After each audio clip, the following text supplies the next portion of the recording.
Now, this is dangerous at this point. Bobby, do you have anything you would like to say? Oh, no, come on now. This is a chance to address this auspicious group. This is the only chance I'm going to get. This is it, brother. Okay. This is it. Good. I just want to take a minute to thank all of y'all for coming.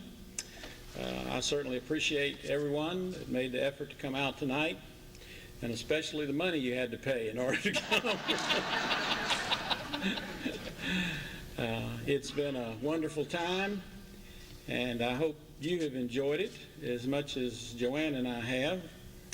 And I continue to cherish your friendships, and we'll be here in the Shreveport area, but we'll be traveling around and expect to have a chance to visit with all of you from time to time, and we look forward to that. It's especially meaningful to me to have my family with me tonight. I think we're nearly all here. I'm missing a brother lives up in Pennsylvania, but that's about the only one I'm missing from my immediate family. So we're really glad to have you all here, the family here. And my ministry has been a family ministry.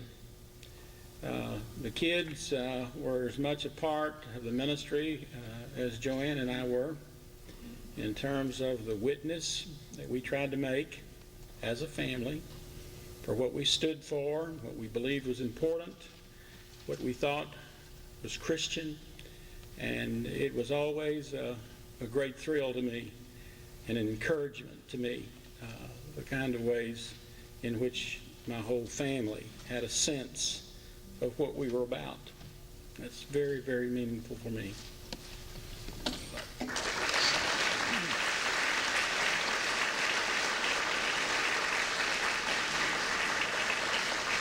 Those of us who are ministers know how important our spouses are in our ministry.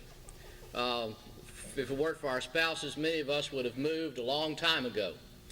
Joanne, we're grateful for your ministry. You have a gift not only of putting up with him, but more importantly, a gift of music. And think about all the children from St. Andrews to Munholland to the Shreveport District, all across this state, that have been a witness to your ministry with them.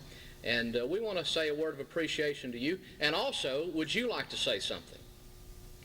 Come on.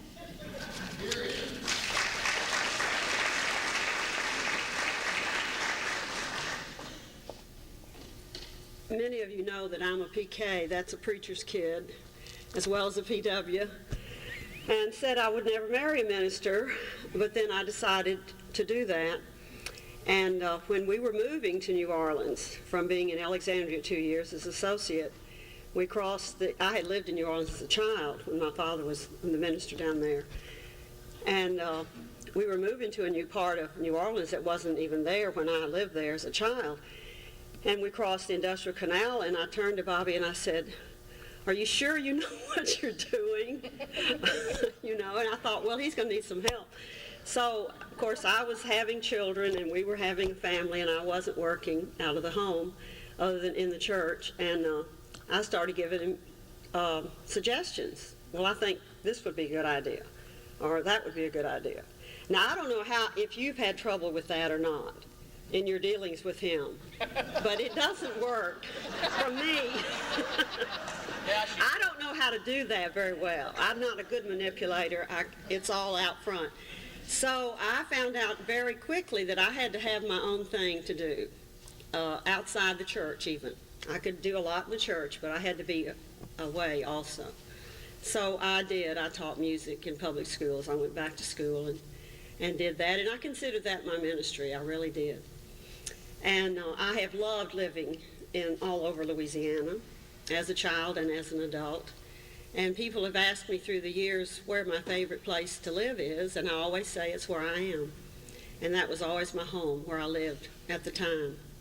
So it's been great, and we'll have a lot of fun if the marriage survives the retirement.